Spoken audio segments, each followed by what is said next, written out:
Tremec, you know, does something about that, then it's probably likely this car won't have a DCT too long.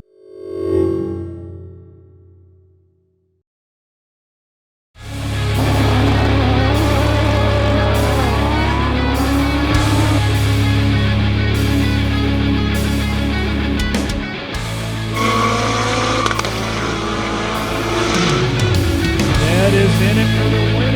What's that going to be? Got out of it a little early.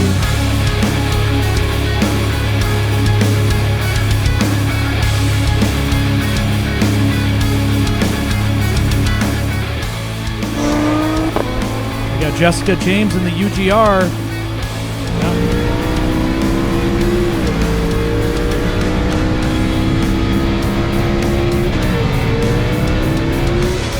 Palm Beach Dyno horsepower is no joke.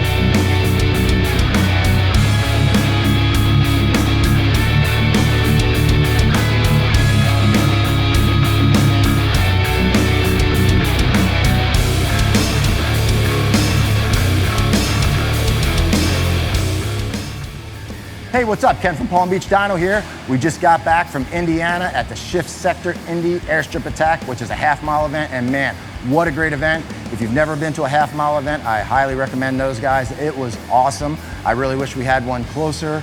I would love to bring one to Florida. But before I tell you about all that stuff, let's check out what's in the shop. We've got a CX1600R right here. This is just finishing up. This is owned by Joe. It actually was a CX1100R before. He's upgrading to the 1300. Here's a 1100. All these packages are serialized. We're up to number 10 on the 1100s, number 7 on the 1300s, and we're just getting started. If anybody wants serial number 1 on the CX1600R, let us know. We haven't even dialed in the pricing yet, but if you want to get in line, we'll be more than happy to save the spot for you. How did the cars do? Well, Brandi has never raced, so she did really well for her first time, and then I hopped in the car to make sure we can get the most out of the car based on driver, and I only went a few miles an hour faster than her, so you'll see that in the video. And then in this case, we did okay. You know, I went hoping for 200 plus. That did not happen, but we did really well. We never made a clean hit totally. Either it started out real slow, we had problems in 5th gear, or it wouldn't make a shift on the 2-3, but we still wound up great. I'm gonna narrate the video for you guys so you can kind of make sense of it. Anyway, hope you enjoy it. All right, this was the first pass. As you can see, we could do burnouts. I didn't do them the whole weekend because as it got grippier, it was tough to get the burnout going, and I could have put water down, but I didn't.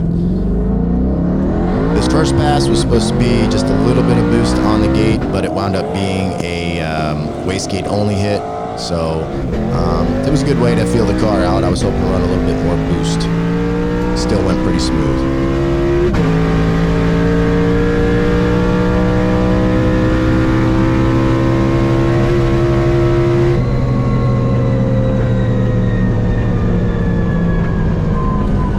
Ken with a 170.2. Well, that was okay. It was a little slow, but I don't have much boost in it. It felt fine. I'm not sure how fast I went. I think maybe 170. I'm not sure.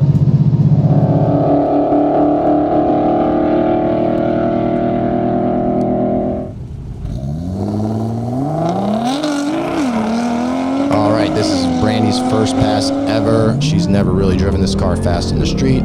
Figured this was a great way to learn and not be out on the street going crazy fast. And the plan was just to run automatic mode and roll into it, floor it once it hits second, and see what you get.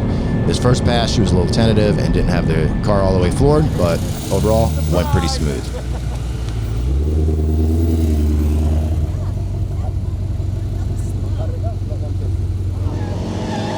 All right, second pass. This is the boost curve I was hoping to run on the first pass. Boost controller was on, but only a few extra pounds of boost, and I had originally set this tune up looking for 175 to 180 to feel the car out. And since the boost controller didn't work on the last one, I decided to go ahead and just run this pass this time. As you can see, we can't really take off real hard.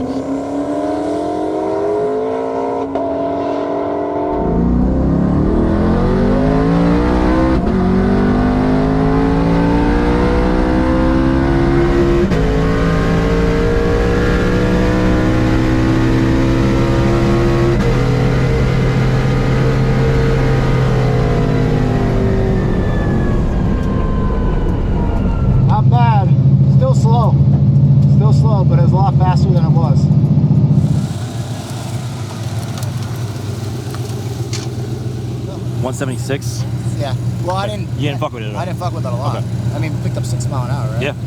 No, that's low boost. That's what I was trying to run the first one. We have a little bit of a problem. What's wrong? Holding the throttle pretty bad. Coming off? Yeah, bad. I'm just gonna keep going. I mean, I have plenty of room to stop. Yeah. It's not you like have the shoe. It's just super late. Like it stays Yeah, locked. that is a problem. All right, Brandy's second pass. I was not having her do burnout. She didn't have any practice doing that, and I really didn't think she needed it. Obviously, it would help down low a little bit, but we weren't getting after her.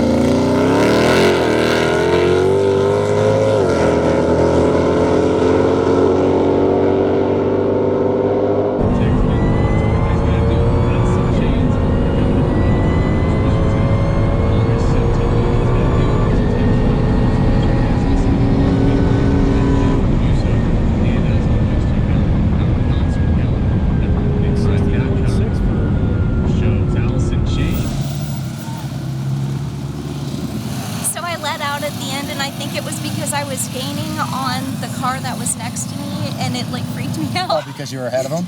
Yeah, like I was gaining on it really fast and I felt like I needed to slow down. No, that's when you go, go, go. I know. That's right, 160 is great. Okay. You picked up 10 mile an hour and we didn't change anything. All right, cool. All right, so on this hit, obviously, plan was to go way faster, so we added some more boost to see what we would get. And what we got was problems. We battled this the whole weekend, and in this case, the transmission shut me down on the shift, but I went ahead and got back into it because I wanted to get some data, see how much boost we were running, and all those sorts of things. Obviously, not going to be super fast when you have an issue like that.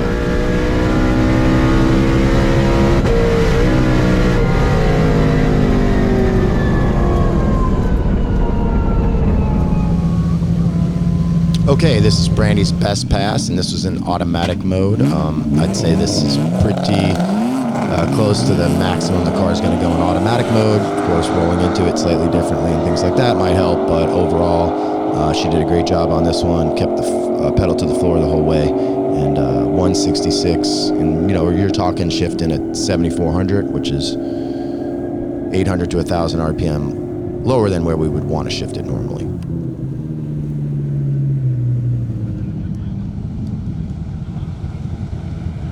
All right, I made some tuning changes here to soften it up on the 2.3, and my thought is get it into second and then run it hard out the back door.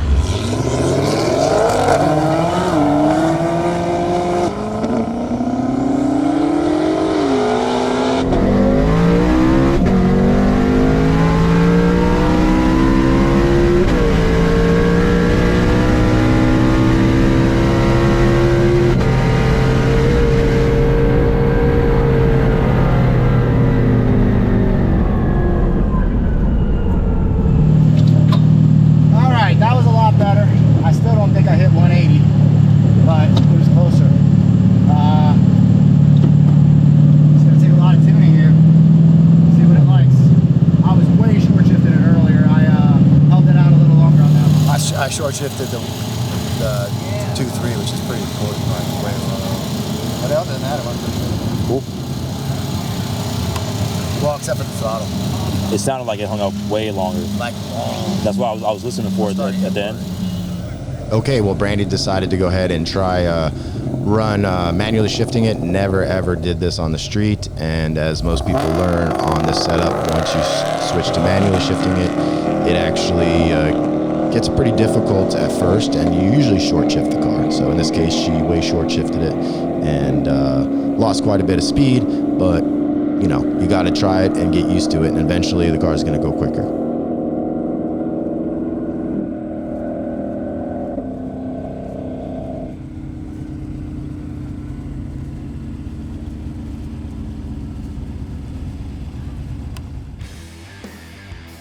All right, now it's Sunday. There was a lot of rain forecasts, and we weren't even sure if we were going to get to run on Sunday.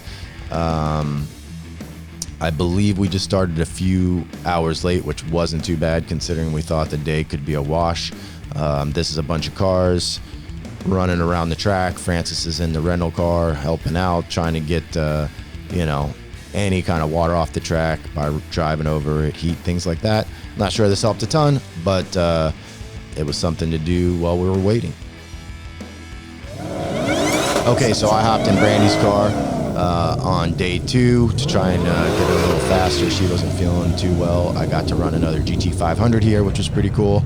But man, I totally messed up this pass. Watch my left hand.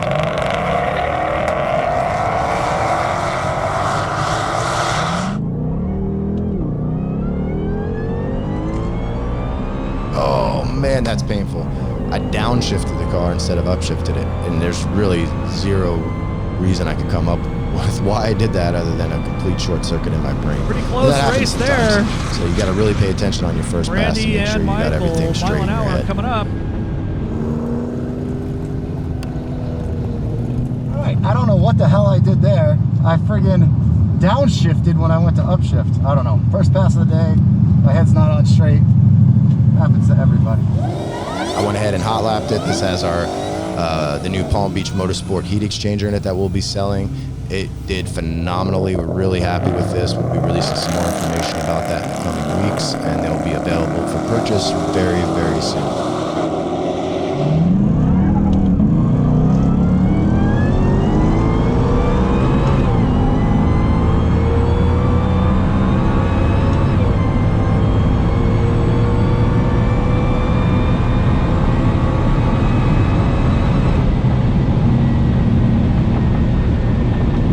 Did a little better on that one. Hopefully I hit 170. I saw 169. Hoping to hit 170 though. We'll see in just a second. 171.76. That's what I was hoping for. All right.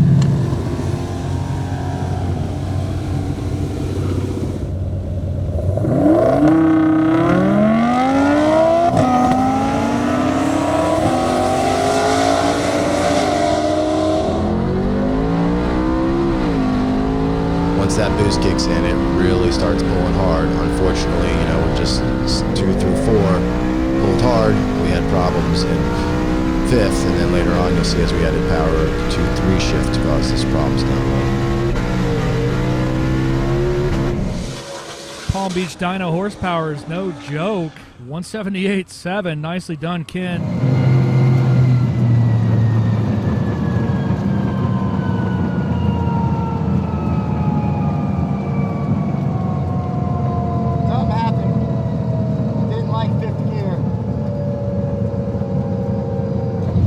That was definitely my best pass yet, but it gave up on me.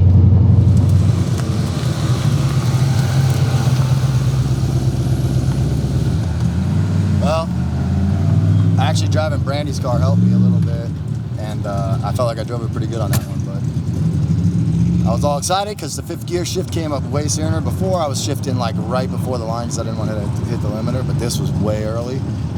But it didn't like 5th gear at that power. I added more power, so I'm guessing it would have been a roughly 190 pass, but that's why we're testing, so we'll see what happens. It has tons of pressure. For whatever reason it won't hold it. So maybe I should roll the power off once I get into 5th gear. It's better to finish 100 horsepower low and then right, you already got the momentum. Then nothing. You know, I coasted. Yeah, just go. Decided to make one more hit in Brandi's car to back up that 170 plus hit. No tuning changes.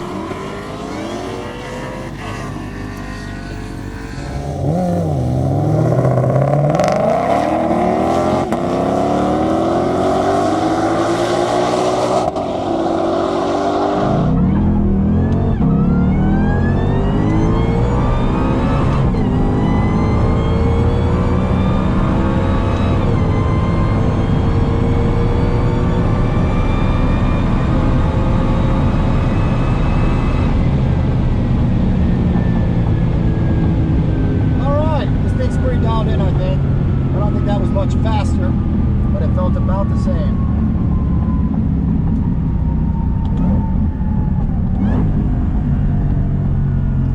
All right, let's see what she ran. All right, it went 170.45, and it's definitely a little warmer out since the first pass, so I'd say it's a 170 car right now. We do have MS 109 in it, but I don't really have the timing pushed too far. It's definitely a little bit more than 93, but not as much as I would normally put in MS-109.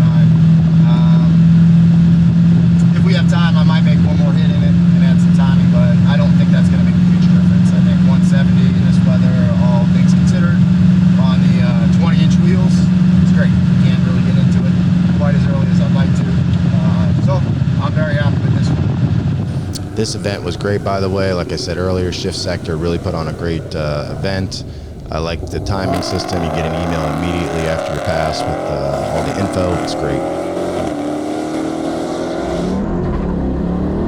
Here you can see the boost really kick in, and I start pulling on this Dodge. It'll be nice once we get the Motec in the car and we can really get after it down low with traction control and things like that. So that'll be coming real soon.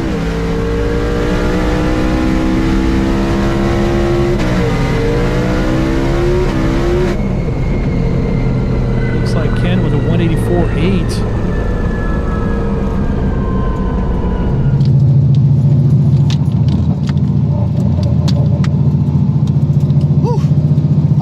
Probably heard there, same exact issue with the, well, not exact, it was better. It didn't fail safe till I crossed the finish line. I probably went a little faster there, let's take a look. But it's still going right through the clutch in 5th gear. So I'll have to look at the log, see what we got, but we may be near the limit of what this thing wants. That was 184.88. I'm happy with that, considering. Yeah, that's pretty good. Trying to think if I'm done or not. Maybe I'll try to add a little bit more boost, not in 5th gear, and then lower the boost a little bit in 5th. So let's see what happens.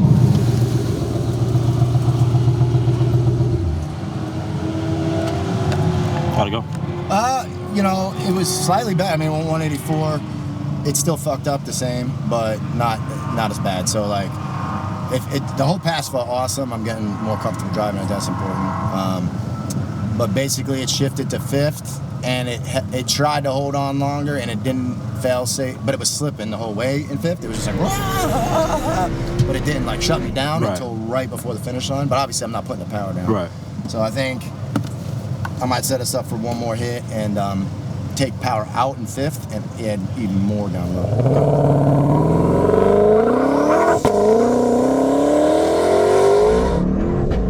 This is where it started to get very, very frustrating.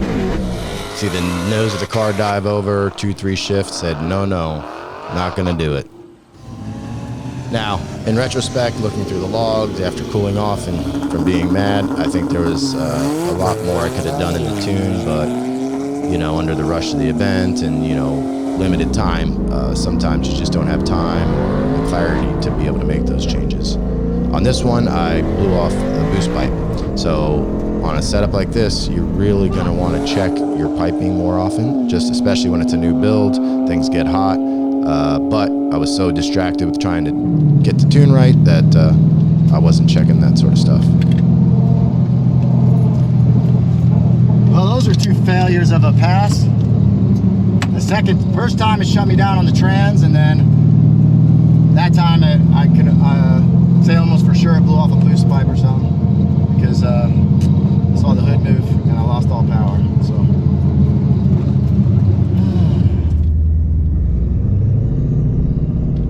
So here I decided to make one more hit. I wasn't too confident. I was super frustrated at this point. And, I wanted to see what we get.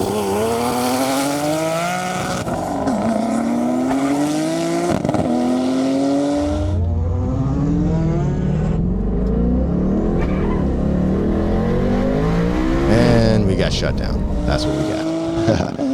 Anyway, like I said, you know, there's a lot I could do here in the tune and more finesse and things like that, but ran out of time and decided to call it a day. Well, that's all she wrote. We couldn't run it out hard up top because of the 4-5 shift. So I decided, let's bring the power in way sooner, try to make up our time in 2 through 4th gears, and it just wouldn't take the 2-3 shift. Now, of course, I could take a little bit of power out and maybe we're okay, but you know, I think it's time to call it a day. That's why we do this sort of research and development, because it's very easy to throw a car on the dyno, make good power and all that. But specifically with a new combo like this, you run into a lot of other issues. And in this case, I can really make as much power as I want, but it doesn't matter because I have to run a stock clutch.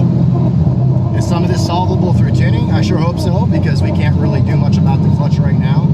We do have a Datsun clutch at the shop, but we can't properly program that to work.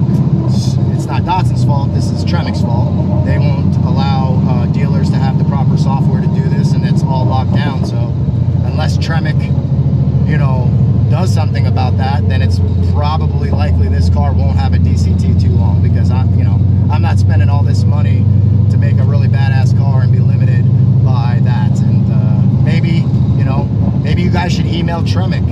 I'll put the email up on the screen here, and please email them and be nice and ask them to please support the aftermarket. It's very critical to the success of the GT500s. Now, if they won't help and I can't solve this issue, I will put a different transmission in it, but it will not be a Turbo 400 or a Power Glide. I'll probably put a sequential in it. I would do that next week. It's extremely expensive to do that, and I have to wait till I get my Motec anyway, so I can properly control it. But, so we'll see what happens. Anyway, I hope you guys enjoyed the video. Share it with your friends, like it, and we'll see you on the next one.